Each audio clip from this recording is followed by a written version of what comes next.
Hello everyone, welcome to physics 365 YouTube channel. आज हम class 12 का प्रत्यावर्ती धारा चैप्टर का एक टॉपिक ले रहे हैं, तात्क्षणिक प्रत्यावर्ती धारा और तात्क्षणिक प्रत्यावर्ती विद्युत वाहक बल का समीकरण किस प्रकार प्राप्त किया जा सकता है। प्रत्यावर्ती धारा का ये दूसरा चैप्टर है। मैं हूं वाई के शर्मा और फिजिक्स 365 पे आपको जो भी वीडियो मिलते हैं वो क्लास 11, 12 नीट जेई और अदर कॉम्पिटिटिव एग्जाम के लिए काफ़ी यूजफुल होते हैं। प्रत्यावर्ती विद्युत वाहक बल और प्रत्यावर्ती धारा के लिए समीकरण प्राप्त करना है आज के वीडियो में। और इसके लिए देखते हैं, हम एक कुंडली की कल्पना करते हैं जिसमें समविद्युत क्षेत्र में एक कुंडली घूर्णन कर रही है। ठीक है, तो ये कुंडली है हमारे पास जो समविद्युत क्षेत्र में घूर्णन कर रही है, जिसका नाम ABCD है। अब कुंडली का जो क्षेत्रफल है वो सदिश क्षेत्रफल जो है उसकी दिशा ये डायरेक्शन है जो चुंबकीय क्षेत्र B से थीटा कोण पर उपस्थित है। इस स्थिति में कुंडली से संबंधित चुंबकीय फ्लक्स में लगातार परिवर्तन होता रहता है। अगर कुंडली अपनी अक्ष पर, ये इसकी अक्ष है, अगर कुंडली अपनी अक्ष पर रोटेट करती है, घूमती है, घूर्णन करती है, तो कभी क्षेत्रफल सदिश ऐसी दिशा में होगा, थीटा बराबर 0 वाली कंडीशन में होगा, और ऐसी कंडीशन में जो चुंबकीय फ्लक्स रहेगा वो उसका मान अलग रहता है। और कभी थीटा बराबर 90 डिग्री, तो ऐसी कंडीशन में, या 180 डिग्री, ऐसी कंडीशन में चुंबकीय फ्लक्स का मान जो ABC से ABCD जो कुंडली है उससे निर्गत फ्लक्स होगी उसका मान अलग अलग होगा। तो ये जो मान है कुंडली से निर्गत फ्लक्स,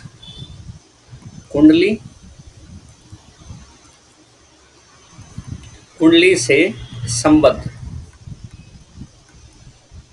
फ्लक्स जो होती है उसका जो फॉर्मूला होता है phi equal to B dot A से दिया जाता है। B चुंबकीय क्षेत्र सदिश है और A एरिया वेक्टर है, विद्युत क्षेत्र सदिश, क्षेत्रफल सदिश। यदि कुंडली में घेरों की संख्या, घेरों यानी कि टर्न,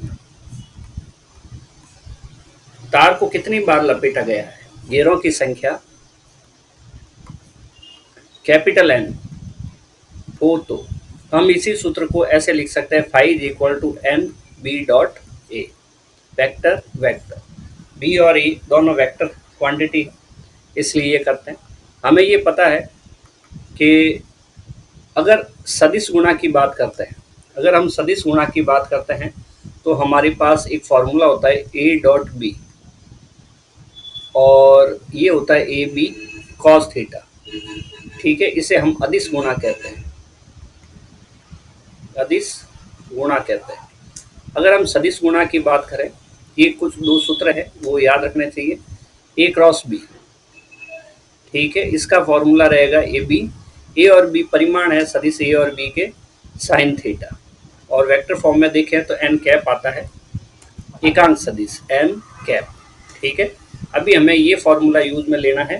तो हम देख रहे हैं कि यहाँ पे डॉट है, ये डॉट जो है वो बताता है अदिश गुणा को, तो हम लिखेंगे n B, सदिश B का परिमाण A, जो सदिश A का परिमाण है, मैग्नीट्यूड है, और साथ में आएगा कॉस थीटा। ठीक है, phi equal to N B A, number of turn है, कुंडली में घेरों की संख्या n है, B चुंबकीय क्षेत्र का परिमाण है, और A क्षेत्रफल है कुंडली ABCD का।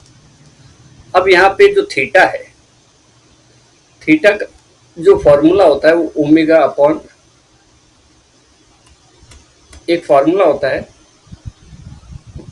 Theta upon T is equal to omega, तो ये बताता है थीटा बराबर ओमेगा T।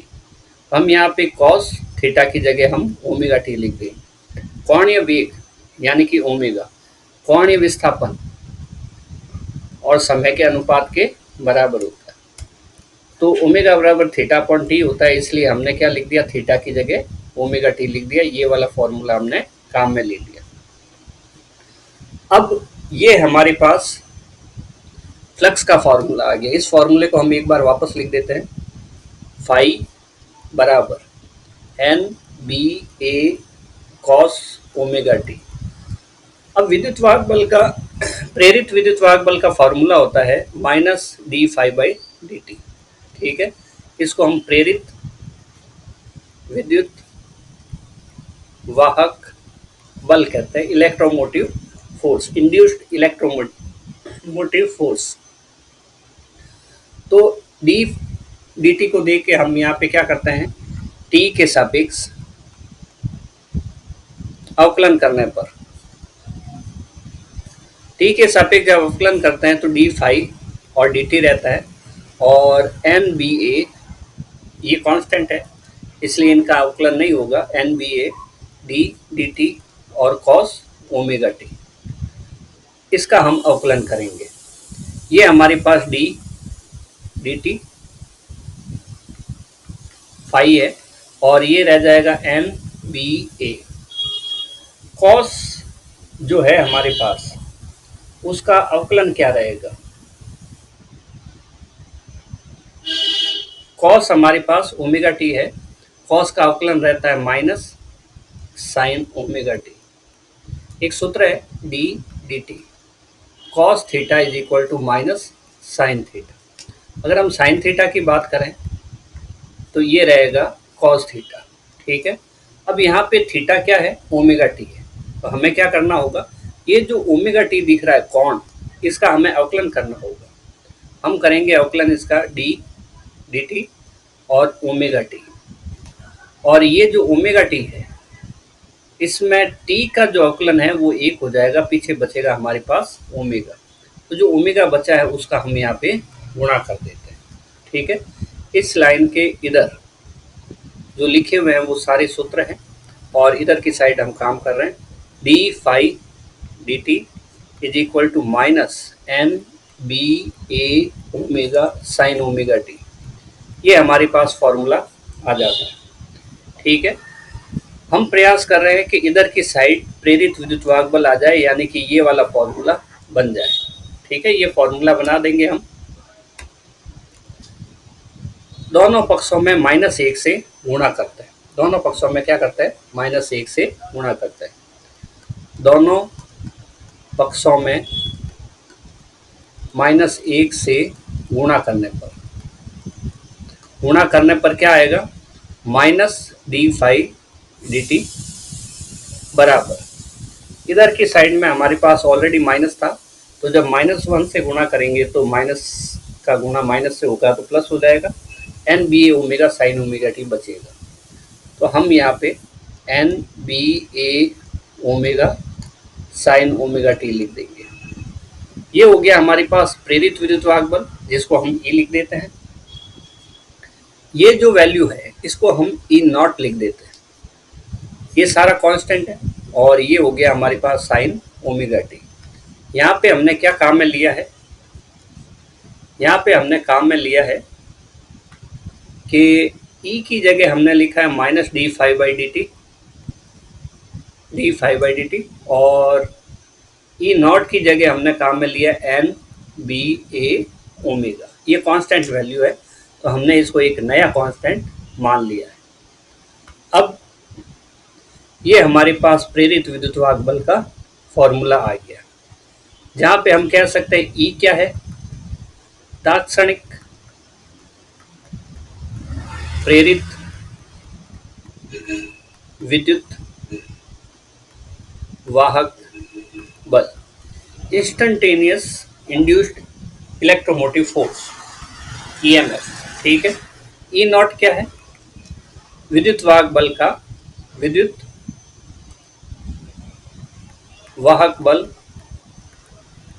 बल का अधिकतम मान, कैसा मान, अधिकतम मान।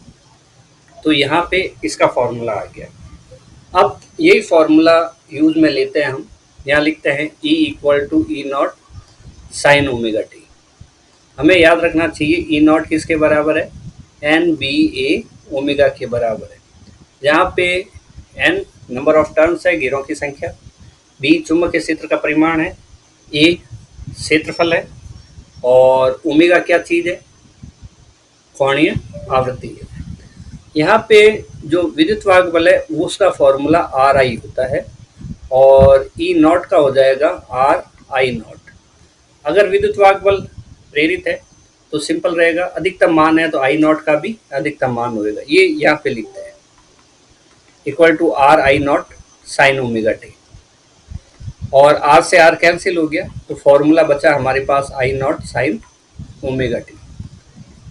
तो ये हमारे पास तात्क्षणिक धारा का मान आ गया। तो हम यहाँ लिखते हैं तात्क्षणिक प्रत्यावर्ती धारा।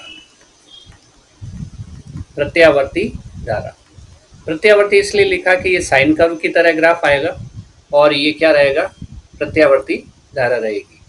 आई नॉट क्या है, प्रत्यावर्ती धारा, अल्टरनेटिंग करंट, धारा का अधिकतम मान, अधिकतम मान।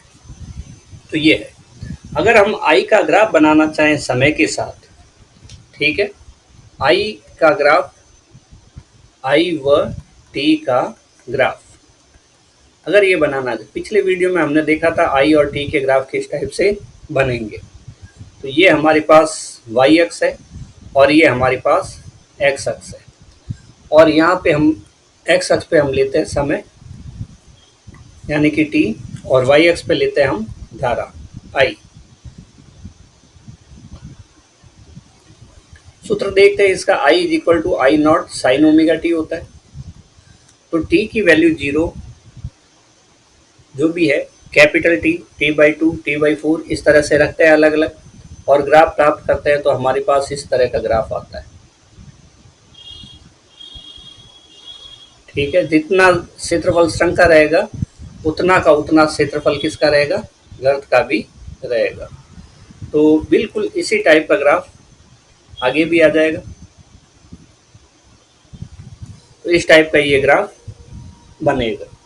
ये हमने ग्राफ के 2 चक्र लिए हैं, जहाँ पे यहाँ पे समय 0 है, यहाँ पे समय t है। क्या होता है कि ये आई नॉट साइन ओमेगा का फॉर्मूला होता है 2 पाई बाई टी, और छोटे t का जो वैल्यू है आप 0 रखो तो i की वैल्यू कितनी आ जाएगी, 0 आ जाएगी। t रखेंगे तो भी 0 आ जाएगी, और ये जो t बाई 2 ये रखेंगे तो भी i की वैल्यू 0 आ जाएगी। लेकिन जब हम यहाँ पे t बाई 4 रखेंगे, यहाँ पे अगर t बाई 4 रखते हैं तो t से t कैंसिल हो जाएगा, और 2 से नीचे 4 कैंसिल हो जाएगा, पाई बाई 2 बचेगा, और साइन पाई बाई 2 की वैल्यू होती है 1, साइन 90 डिग्री की वैल्यू होती है 1।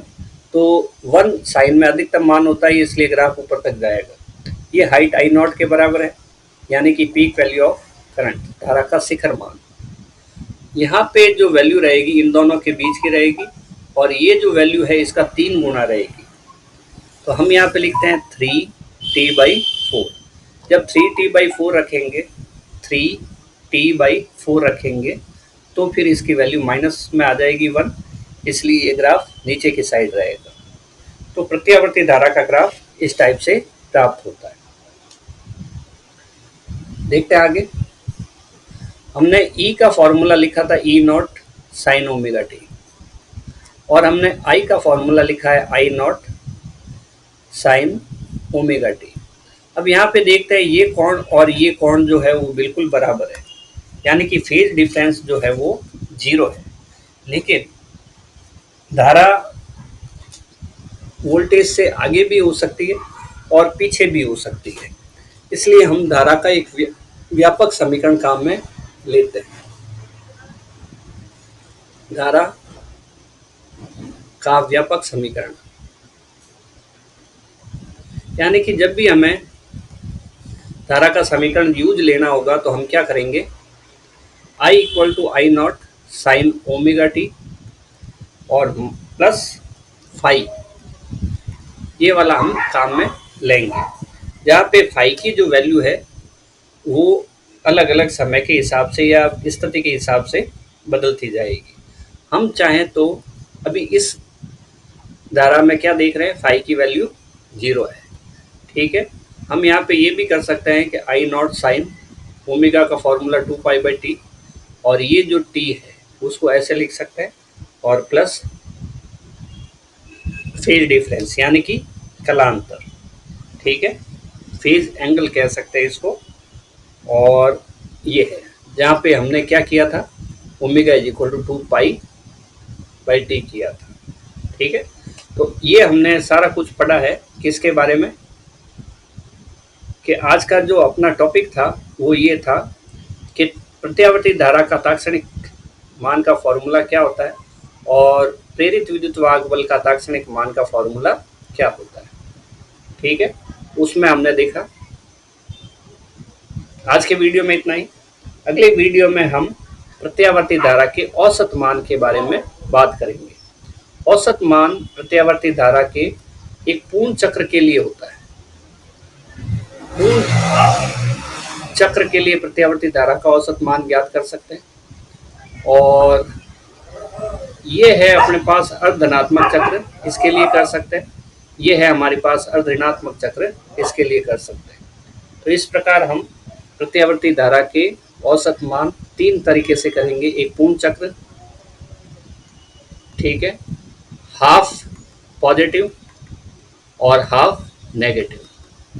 ठीक है, तो आज के वीडियो में इतना ही। मिलते हैं नेक्स्ट वीडियो में।